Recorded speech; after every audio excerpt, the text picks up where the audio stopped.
Xo'p, assalomu alaykum. Bugun sizlar bilan teachingdagi mani nazarimda eng muhim bo'lgan savolga javob beramiz. Bunday o'ylab qarasak, o'quvchilar biror tilni, ingliz tilini o'rganish uchun har doim ham ustozga borish shart emas, o'quv markaziga borish shart emas. Qancha tanishingiz bor, sizni shunchaki YouTube videolar ko'rib yurib yoki qanaqadir shunaqa tanishlar orttirib, mana shunaqa muhitga tushib qolib, nimadirlar o'qib yurib, ko'rib yurib, o'rganib olgan. Ya'ni immersion deymiz buni. Immersion qilib o'rganib olganda. Va yana qanchasi bor? Faqat shu boyaganaqaga borgan, shu davlatga, shu til gaplashadigan davlatga borgan va o'rganib olgan. Pick it up deydi-yu. Va unaqa o'zlashtirib olgan. Va mana shu narsani borligi o'z-o'zidan savol uyg'otadi. Xo'p, demak, ustozsiz ham o'rganish mumkin bo'lsa, ustozni borligi o'rganish jarayoniga qanchalik ta'sir qiladi? What is different? Deb nima boshqacha ustoz bo'lgani uchun? Va o'quvchilar o'zi nima kutadi ustozdan? Nimaga pul to'layapti? Ya'ni bu faqat maktab emas, umumiy onlayn dars bo'lsin, onlayn kurs bo'lsin, o'quv markaz bo'lsin, maktab bo'lsin, nimaga pul to'lab o'rganishga tayyor? Ya'ni rozi ular pul to'lashga. Ya'ni qo'pol aytganda ustoz o'zi ne kerak, right? Va mana shu savolga javob topa olish, o'ylashimcha, agar siz teachingizni endi boshlayotgan bo'lsangiz, teaching karyerangizni, ustozlikni juda muhim deb o'ylayman. Va o'ylab qarasak, keyin orqaga qaytamizda, o'zingiz o'quvchi bo'lgan paytni, o'zingiz sinfxonada partada o'tirgan holingizni eslang. Qaysi ustozlaringizni darslarini esla olasiz birinchi? Ya'ni specific darsini esla olasiz. O'zingizni qanaqa his qilgansiz ularning darslarida va nima ustozingiz nima texnikalar qo'llagan, qanaqa munosabatda bo'lgan sizga? Ya'ni mana shularni eslab ko'rsangiz, ko'pchiligi ko'pchiligi sizni o'qituvchilik haqidagi qarashlaringizni asosi. Ya'ni agar undan keyin siz qanaqadir training olib teaching haqida, Celtaga o'xshagan boshqa yoki o'sha personal career development deylar bo'lardi oldin. Mana shunaqa narsalarda o'zgartirmagan bo'lsangiz, katta ehtimol bilan, men o'zimda ham shunaqa bo'lgan, mana shu ustozlarimizni darslarini ko'rish va shularni kuzatish bizga juda ham ko'p narsalar olib kelgan. Ya'ni mana shunaqa ekanda, demak ustoz mana shunaqa bo'lishi kerak ekan. Demak ustoz mana shunaqa qilsa bo'lar ekan, mana shunaqa qilsa mumkin ekan. Demak mana bunaqa o'zini mana bunaqa tutish kerak ekan. Bu vaziyatda mana bunaqa, ya'ni unconsciously biz o'zimiz bilib bilmasdan mana shu narsalarni o'rganib olganmiz, ulardan olganmiz va teachingimni men birinchi boshlagan paytimda eslasam hozir haqiqatan deganman-da. Ya'ni bu narsani mana shu ideyani, mana shu fikrni boyaga qayerdan olamiz buni? Jim Scrivener'ni Learning Teaching degan kitobi biz Celtada o'qiganmiz. Ana shu kitobda kelgan savollar mana shu yerda hayron qolganman. Haqiqatan deganman, rostdan ham teachingni boshlagan paytimdagi teaching haqida qarashlarim ko'pi rostdan inbuilt anaqada bor bo'lganda menda. Qayerdan bor bo'lgansa, shu boyagi ustozlarimizni kuzatish orqali. Siz ham o'ylab ko'ring, qaysi ustozlaringizni qanaqa eslaysiz, ularni qanchalik ularning metodlari, ularning o'zlarining tushlari, ularning teaching haqidagi qarashlarini ulardan olgansiz. Siz o'zingiz hozirgi o'tishingizdagi. Va ikkinchi narsa, men teachingni birinchi boshlagan paytimda harakat qilganman bunga va o'shaqa teacher bo'lganman. Entertainer teacher bo'lish yoki endi buni edutainer ham deyshadi. Education va entertainment anaqasi. Entertainer teacher bo'lish, ya'ni bolalarni kuldirish, qiziq darsni qiziq bo'lishi ustozning entertainer bo'lishiga bog'liq emas. Ya'ni bu har doim ham entertainment borligi darsda, shu boyga hazillar bo'lishi, bolalar maza qilib kulib o'tirishi boshqa, har doim ham good learning ga olib bormaydi. Bu qachon menda bo'lgan, birinchi yili entertainer bo'lganman va shunaqa bo'lishga harakat qilganman, chunki bolalarni qiziqtirmoqchi bo'lganman. Lekin bolalarga qanaqadir shou qo'yib berganingiz, ular nimadir o'rganishga to'g'ridan-to'g'ri korrelyatsiya qilmaydi, to'g'ridan-to'g'ri bog'liq emas.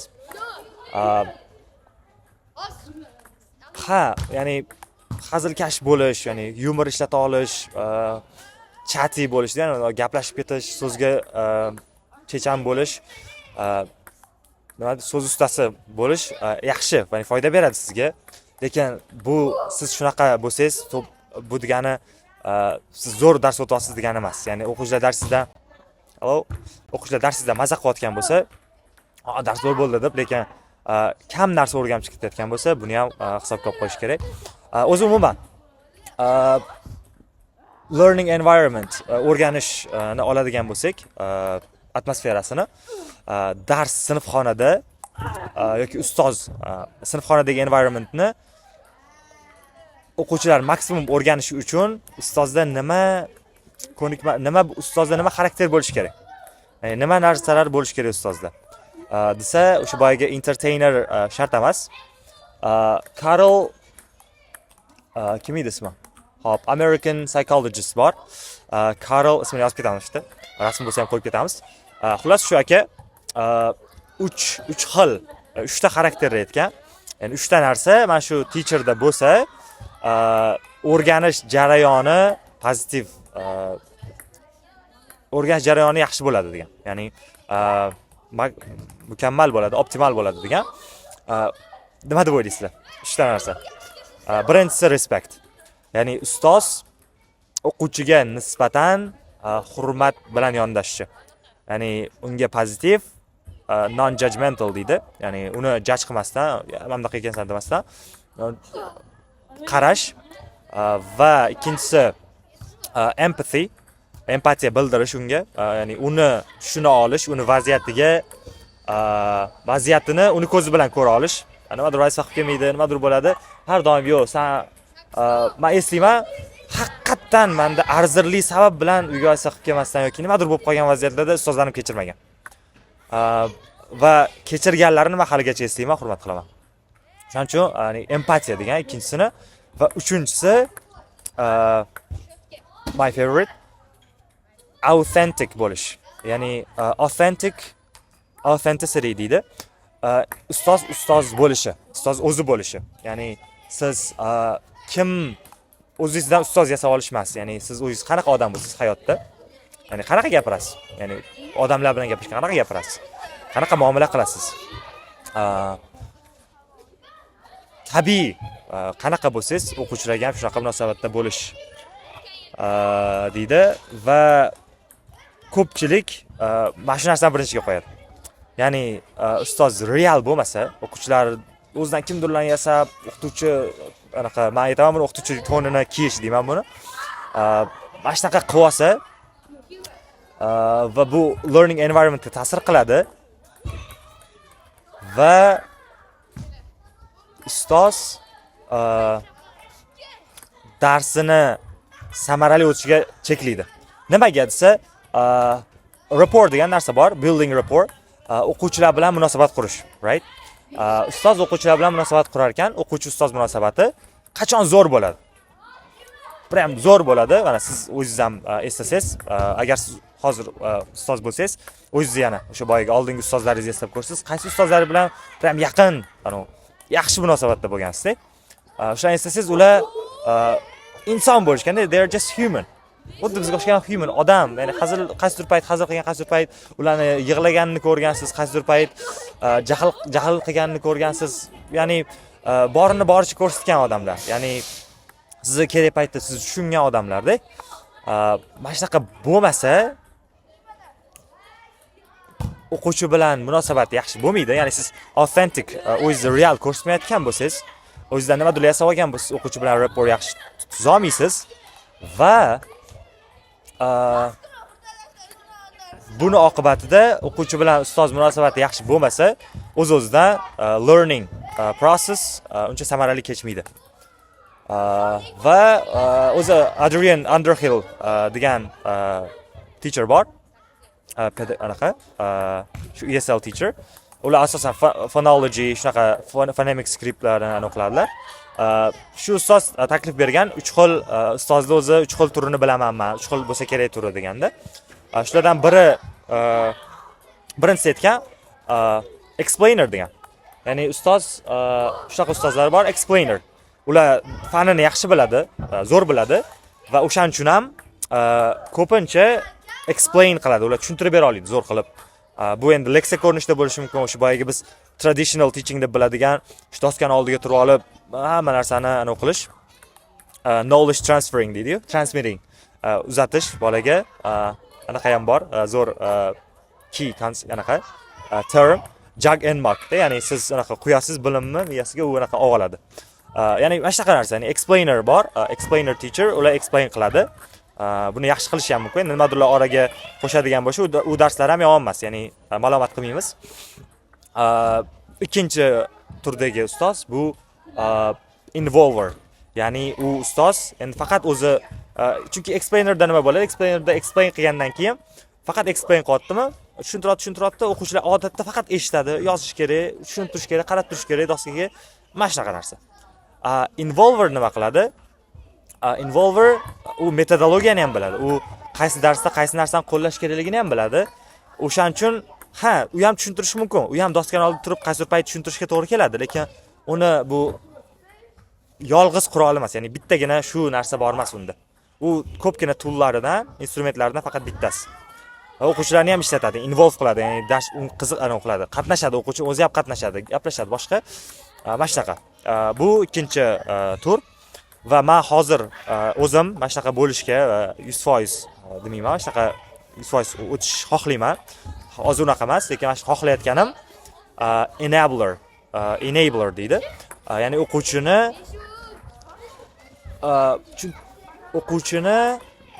o'ziga qo'yib berish, ya'ni o'quvchiga sharoit yaratib berasiz o'rganishga. Shu boyagi aktivitelarni qo'yib berasiz, o'quvchilar o'zlari bir-biri bilan negotiate qiladi, meaningni aytib ko'radi, talashadi, tortishadi, ishlatadi, role play qiladi, boshqa ularga qo'yib berasiz, ya'ni ularga yo'l ochib berasiz. Enable degan so'z shundan olingan ko'z. Mana shunaqa qilib berishda. Mana shunaqa ustoz, ya'ni chunki o'zi teaching learningga teng emas-ku. Yo'q, hozir qo'yib ketamiz chiqarib. Learning teachingga teng emas, siz teaching learningga teng emas. Learning teaching ham teng emas, teaching learning ham teng emas. Chunki siz nimadir teach qilasiz, o'rgatasiz. Xuddi shu narsani bolalar o'rgandi degani emas. O'shaning uchun enabler teacher nima qiladi desa, u metodologiyani ham biladi, u fanni ham biladi va u learning qanaqa kechishini ham biladi. Va shuni learning qanaqa sodir bo'lishini bilgani uchun ham o'quvchilarga qo'yib beradi o'ziga o'rganishiga. Eksperiment ko'rishiga qo'yib beradi, risk olishiga qo'yib beradi, xato qilishiga qo'yib beradi. Ya'ni qo'yib beradi, xato qilaveradi, to'g'rilamaydi emas. To'g'rilaydi. Ya'ni shunga imkon beradi-da, bolaga xato qilishiga qo'yib beradi. Tasavvur qiling, explainer teacher. Qachon boladan u so'ramaydi ham, bolaga gapirtirmaydi ham, bola qatnashtirmaydi ham. Involver desa, involver qatnashtiradi, to'g'ri. Lekin bu ora-oradan so'rab qo'yadi, boshqa qiladi, gaplashtiradi, pair work qiladi, boshqa. Bo'ldi-da. Ya'ni enabler teacherda o'quvchiga o'tadi ko'proq anaqa. Sinfdagi darslar, qoidalar, ko'p narsa o'quvchi bilan ustozni kelishuvidan, ya'ni kel negotiate qilamiz. Yana mana shunaqa ko'rsaychi. Nima deysizlar? San nima deysan? Mana shunaqa kelishuv asosida. Ya'ni ko'p autonomy o'quvchiga o'tadi-da. Mana shu narsaga harakat qilyapman va siz o'qituvchi bo'lsangiz, mana shu narsalar haqida o'ylab ko'rgan yaxshi va maslahat beraman 100%. O'sha boyaga yana chiqaramiz. Learning Teaching degan kitobni o'qishni va nafaqat o'qishni, qo'llashni, savollarga javob topib ko'rishni va boyaga tasklar beradi o'zi. Shu tasklarni qilib ko'rishni rostdan ham. Thought experiment qilib turib yoki daftar olib yozib qilib ko'rish kerak. Shunaqa. Hop, bizda maktab dars boshlanyapti. Boshlangani yo'q, hali 15 minut bor. Va videoni shu yerda tugatamiz menimcha. Rahmat, salomat bo'linglar.